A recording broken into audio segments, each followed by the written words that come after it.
Imaginez la situation suivante. Trois individus viennent de cambrioler un magasin d'ordinateurs. Ils ressortent par la vitrine cassée avec des ordinateurs portables partout sur le bras. À ce moment-là, une patrouille de police passe sur le trottoir opposé. Les deux groupes se regardent. Les policiers ont bien compris ce qui est en train de se passer. Les voleurs ont bien compris que les policiers ont bien compris. Petit moment d'hésitation. Et un des policiers crie: Stop, police! Et là, dans la tête des voleurs, deux choix. Soit j'obéis, soit j'obéis pas. Et aujourd'hui, dans ce podcast, je vais vous proposer d'explorer les déterminants de l'action ou de l'inaction de ces voleurs. Savoir s'ils vont obéir ou pas à la police. Pourquoi est-ce qu'ils obéiraient à la police et est-ce qu'ils ont intérêt à obéir à la police? Selon moi, il existe trois raisons qui pousseraient les voleurs et toute personne dans la société à obéir à la police. La première raison, c'est tout simplement parce que c'est l'attitude qui permet la vie en société et le maintien de l'état de droit. Si personne n'obéissait à la police, l'État s'écroulerait très rapidement, car une des compétences régaliennes, c'est-à-dire exclusives et vitales de l'État, est d'assurer la sécurité et la paix à ses citoyens. La plupart des gens, quand ils reçoivent une injonction de police, ils obéissent sans rouspéter et sans discuter. Parce que c'est l'attitude qu'on attend d'eux et c'est normalement la seule attitude qui devrait exister. La deuxième raison qu'on a d'obéir à la police, c'est la peur d'aggraver la situation. Les voleurs ne prennent pas la fuite de peur d'aggraver la situation et de se retrouver dans une situation encore plus grave que la situation dans laquelle ils sont actuellement. C'est-à-dire là, ils sont pris sur le fait, des ordis sous les bras, ils ont fait un vol qualifié, hein, donc vol avec effraction. S'ils prennent la fuite, est-ce que ça va être pire que la situation actuelle? Et la dernière raison qui pousse les gens à obéir à la police, c'est la peur de la douleur et de la confrontation physique.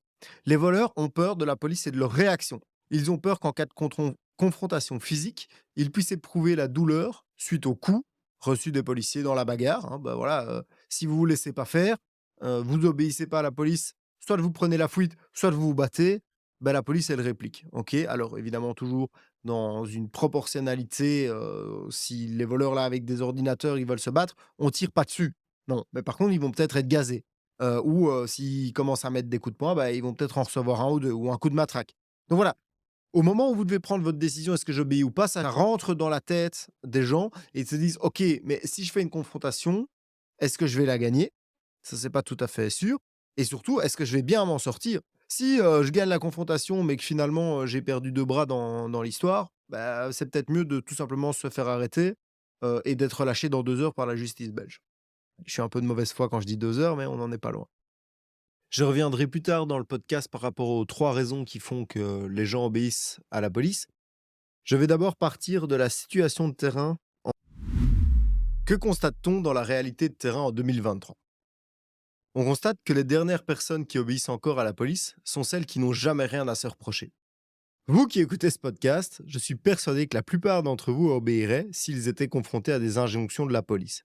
Malheureusement, ou heureusement pour vous, vous n'y serez pas confrontés parce que vous faites partie des gens corrects et lors de vos rares interactions avec la police, vous êtes correct.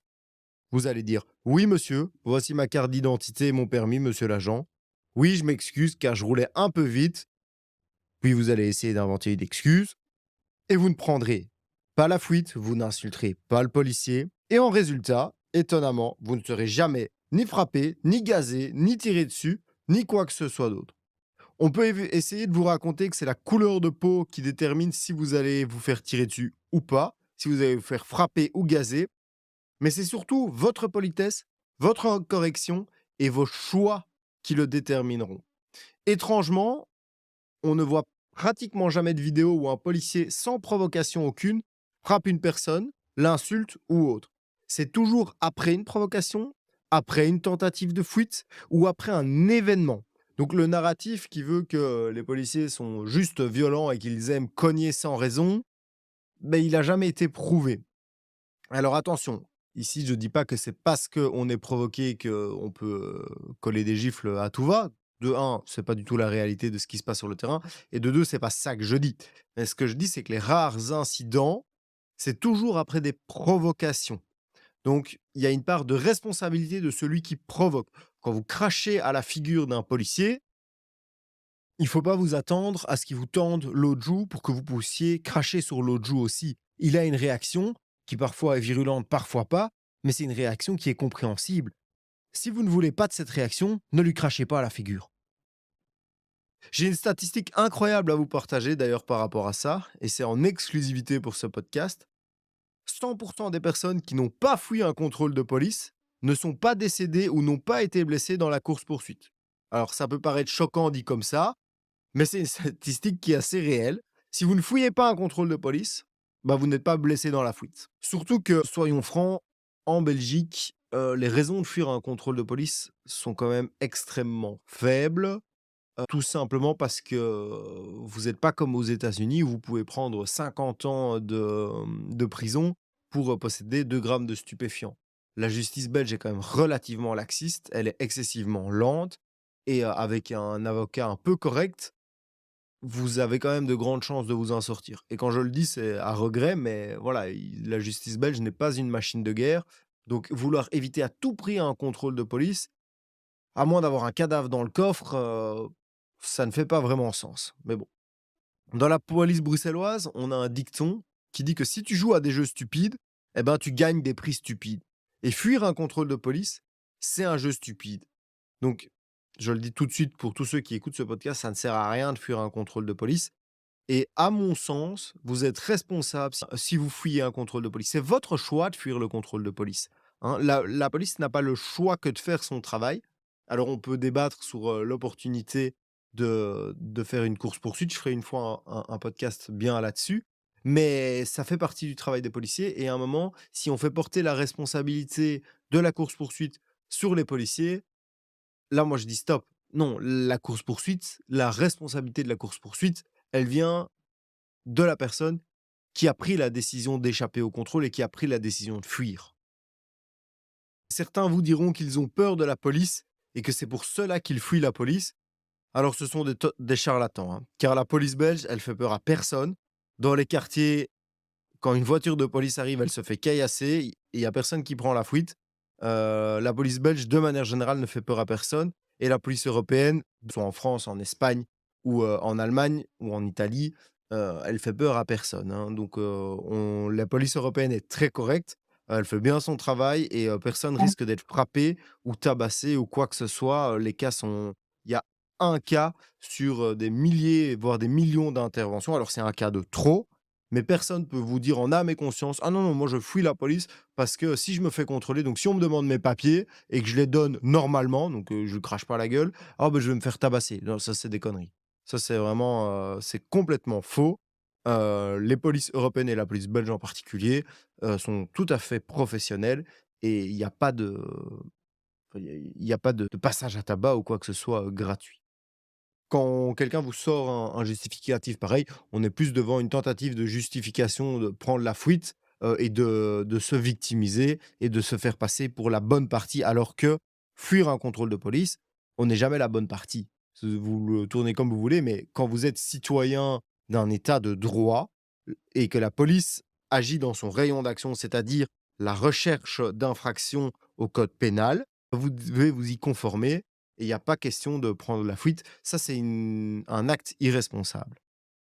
Revenons-en à la situation de terrain. En 2023, les criminels et les petits délinquants n'obéissent plus à la police parce qu'ils n'éprouvent aucune des 3 raisons que je vous ai citées plus haut. Ils n'ont pas la bienséance citoyenne qui veut que dans un état de droit, le citoyen obéisse aux lois et à son autorité, et ils n'ont ni la peur d'un aggravement de leur situation, ni la peur d'une altercation physique. Je vais essayer ici de vous expliquer pourquoi, à mon sens, ils n'éprouvent plus le besoin d'obéir aux représentants de l'État au niveau de la peur d'une confrontation physique et de la peur d'un aggravement de leur situation par le fait de fuir ou de résister à leur arrestation. Commençons par la peur d'aggraver sa situation. Mettez-vous à la place d'un criminel, il est pris sur le fait et il a 2 choix, soit il s'enfuit, soit il se laisse faire. Il faut savoir qu'en droit belge, prendre la fuite n'est pas poursuivi tant que vous ne faites pas de délit pour faciliter votre fuite. Des délits du style voler une voiture, casser une vitre, frapper un flic. Donc vous avez, en termes de droit pénal, toujours intérêt à tenter de prendre la fuite. Comprenez bien le sens de mes mots, je n'incite pas à prendre la fuite, je vous explique simplement comment pensent ceux qui n'ont pas de respect pour les lois. Comme il n'y a pas de malus à prendre la fuite, bah, alors ils la prennent.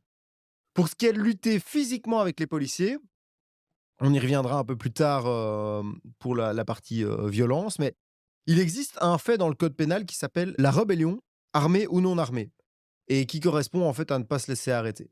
Alors, il faut savoir que lorsqu'il y a la rébellion, le parquet de Bruxelles ne poursuit pas ou pratiquement pas, le fait de rébellion, et cette situation et politique de poursuite est bien connue des délinquants, qui interprètent cela comme le fait que se rebeller, bah, c'est pas si grave et c'est pas vraiment problématique, vu qu'on risque pas grand-chose de plus. Autre chose, les rébellions, quand vous faites un PV de rébellion, donc imaginons, bah voilà, on a voulu arrêter quelqu'un, il a pris la fuite, on l'a attrapé, il y a eu bagarre, et au final, bah, un des collègues policiers a pris, un coup de poing.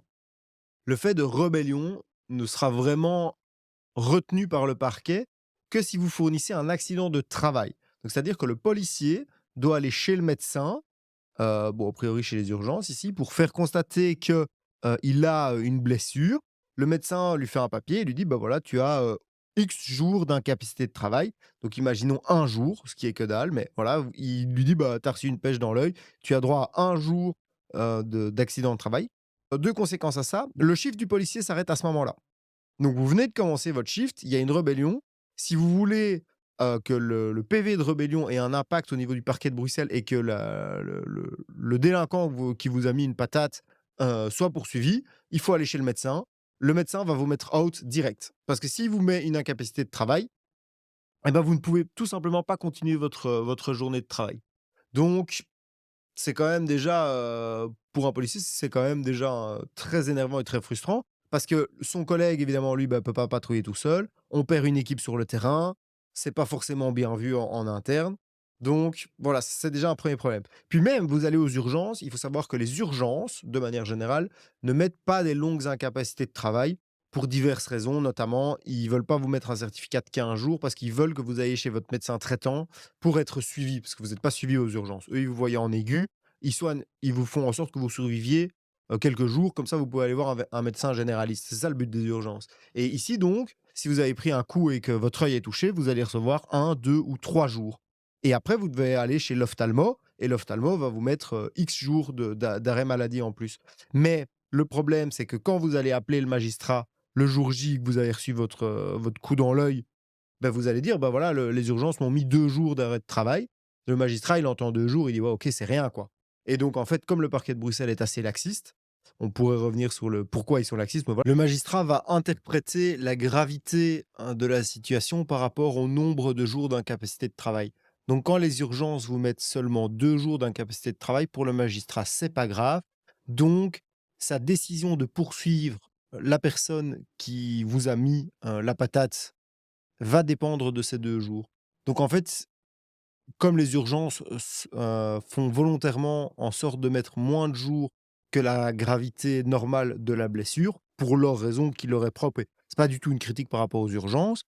Évidemment, au niveau judiciaire, les poursuites dépendent de ce nombre de jours et c'est vrai aussi pour les victimes. Donc quand une victime se présente aux urgences, elle a été agressée ou quoi, les urgences vont faire un constat, ils vont mettre le nombre de jours et c'est ce nombre de jours-là qui va être utilisé en justice pour, déterminer la gravité de l'attaque. Et donc ici, on se retrouve devant un phénomène où, la justice prend en compte un nombre de jours qui est volontairement trop petit, pour déterminer la gravité d'une situation et donc en fait, la justice tire toujours trop bas, quoi. Voilà, 2 jours, je suis même pas sûr qu'ils mettent le gars qui vous a frappé à disposition, quoi. Donc et le mettre à disposition, c'est-à-dire que quand on met quelqu'un à disposition du procureur du roi, c'est le procureur du roi qui dit: «OK, le fait que vous m'expliquiez là est suffisamment grave pour justifier une, privation de liberté de 24 heures de l'individu et vous me le présentez devant moi demain et je verrai bien ce que je vais faire, avec lui». Maintenant que vous êtes au courant de comment, fonctionne une rébellion et de comment enfin, de qu'est-ce que vous risquez quand vous avez une rébellion et vous prenez la fuite, bah, mettez-vous à leur place. Vous venez de réaliser un crime ou un délit et si vous vous laissez arrêter, vous risquez peut-être, bon, on reviendra sur les suites que donne la justice à nos dossiers, une punition. Mais si vous prenez la fuite et que vous arrivez soit à ne rien avoir, soit que vous n'y arrivez pas, mais qu'on n'aggrave pas votre dossier, Ben dans tous les cas, vous allez tenter de prendre la fuite. Alors soyons clairs, évidemment, c'est pas une solution que je préconise, mais dans la réalité des faits, c'est le raisonnement que tiennent la plupart des gens, qui ne sont pas corrects et qui ont souvent affaire avec la police. Si je prends la fuite, j'ai une chance de m'en tirer. Si je la prends pas, j'ai aucune chance de m'en tirer. Et si j'ai une petite chance de m'en tirer, j'aggrave même pas ma situation. Bah, let's go, je vais le tenter. Et donc voilà, ça c'est au législateur et à l'État belge d'arranger la situation et de faire en sorte que si vous prenez la fuite, d'un contrôle de police ou de d'injonction, d'agents qualifiés, et ben, il y ait une vraie sanction qui s'abatte sur vous pour que ce soit un vrai dilemme, que: «OK, si je prends la fuite, je vais tellement aggraver ma situation que en fait, vu le fait que je viens de faire, qui est peut-être pas si grave, mais je vais pas l'aggraver pour ça». Revenons maintenant sur la peur de la confrontation physique dans le chef des criminels et des délinquants. Les criminels et les petits délinquants sont bien au courant du sentiment prédominant dans les forces de l'ordre. Surtout, ne pas employer la force. Même quand elle est justifiée, de peur d'avoir des problèmes par la suite. Ils savent très bien que nos interventions sont filmées et qu'au moindre coup qu'ils recevront, la vidéo fera le tour des médias et des réseaux sociaux et sera repris en boucle par les sphères d'extrême gauche qui pousseront leurs idées anti-police et anti-État. Peu importe, c'est évidemment qu'une seconde avant de recevoir un coup de poing, ils en donnent un eux-mêmes. L'important, c'est que la police est violente, raciste, sexiste et avide de sang, et de pouvoir avancer ce narratif-là par des vidéos. Cette peur d'utiliser la force, quand elle est légale et nécessaire, est un énorme problème, non pas seulement pour les forces de police, mais pour la société dans son ensemble. En effet, de peur de devoir utiliser la force, les policiers de nos jours renoncent à certains contrôles qui pourraient mal tourner. Ils évitent les quartiers sensibles, alors que c'est précisément là qu'ils devraient être. Mais pouvez-vous les blâmer? S'ils font leur boulot et qu'ils doivent utiliser la force légale, ils risquent d'être blâmés, traînés dans la boue, dans les médias et auprès de leur famille. Sans parler même des risques d'utiliser une force non légale. Si vous faites le travail policier, c'est un risque majeur. Vous allez devoir prendre une décision en un millième de seconde. Et si vous êtes en tort, on vous clouera au pilori pour cela. Qui accepterait des risques pareils simplement pour faire son travail? Personne.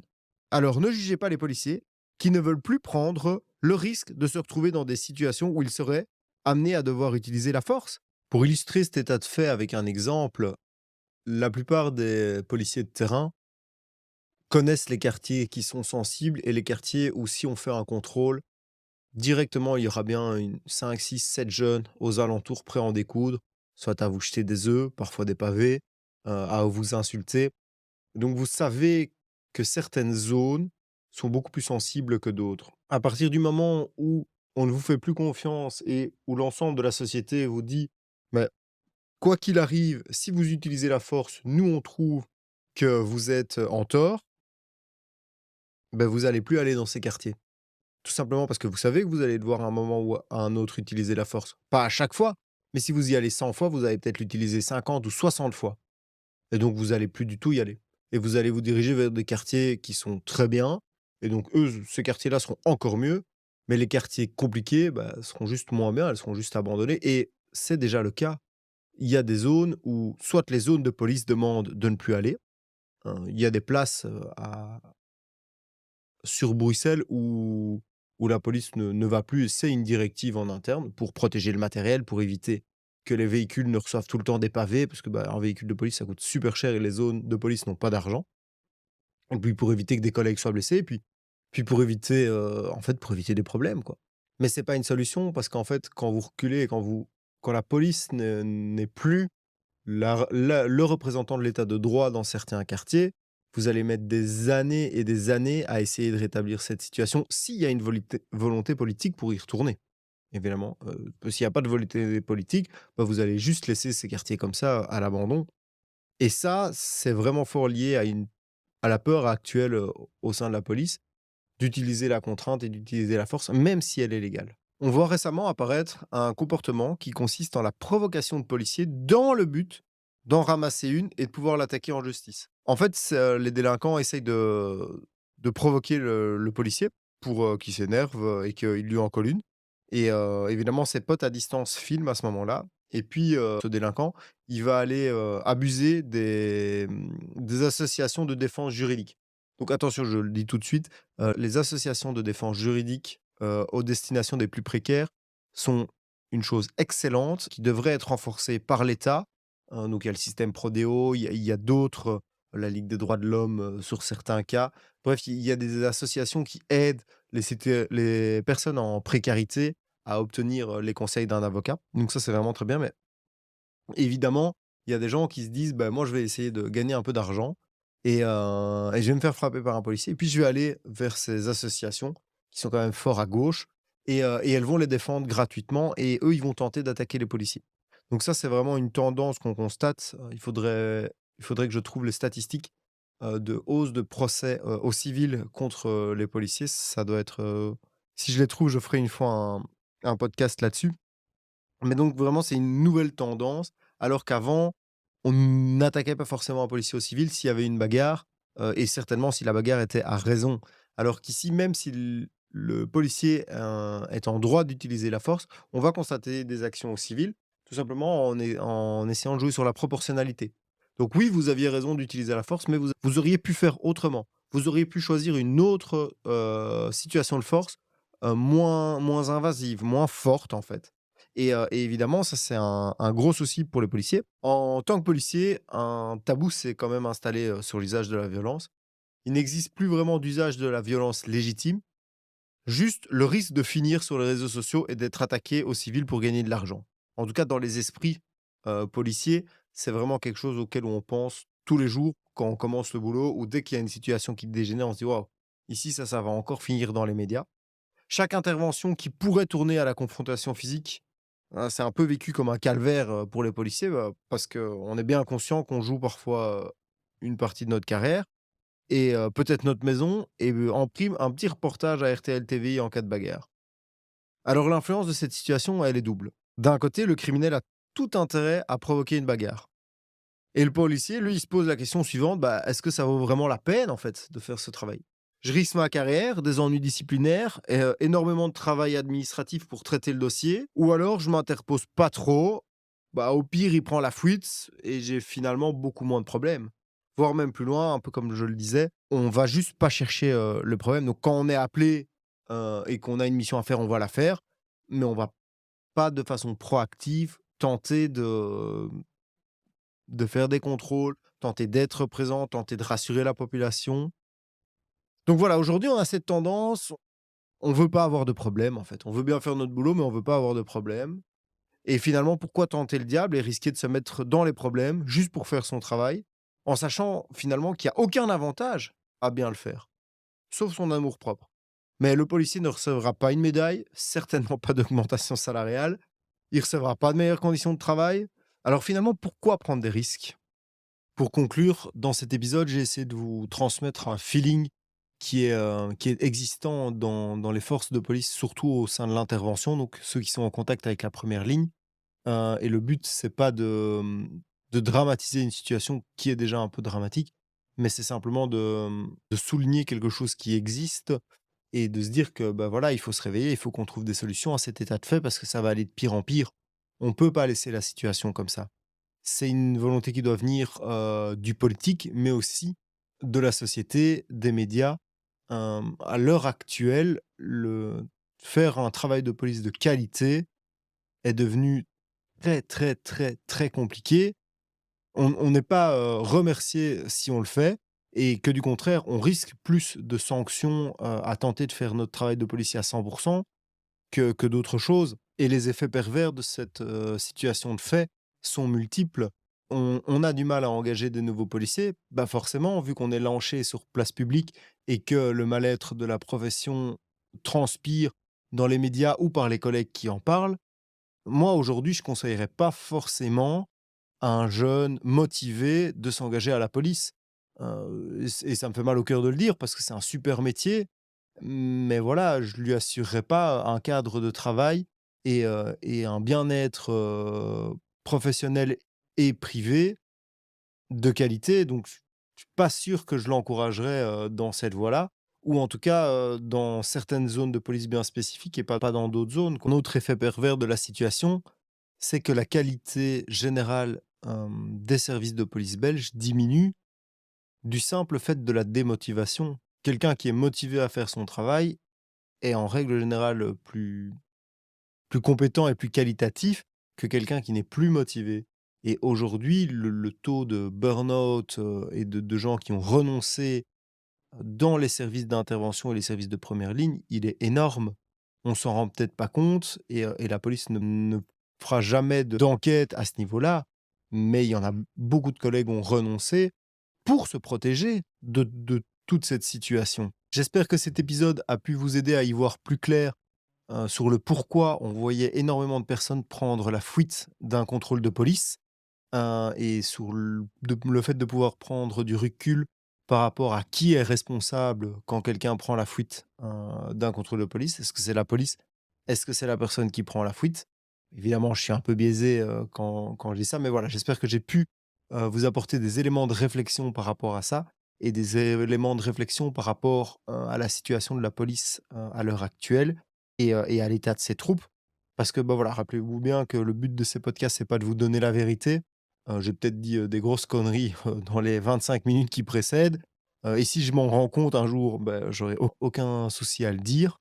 Mais voilà, le but, c'est vraiment de stimuler une réflexion et de vous donner un autre point de vue et et des éléments peut-être un peu plus pertinents qui sont moins mis en avant, par les médias pour comprendre cette situation, qui est très compliquée et qui devra un jour ou l'autre être résolue parce qu'on va droit dans le mur.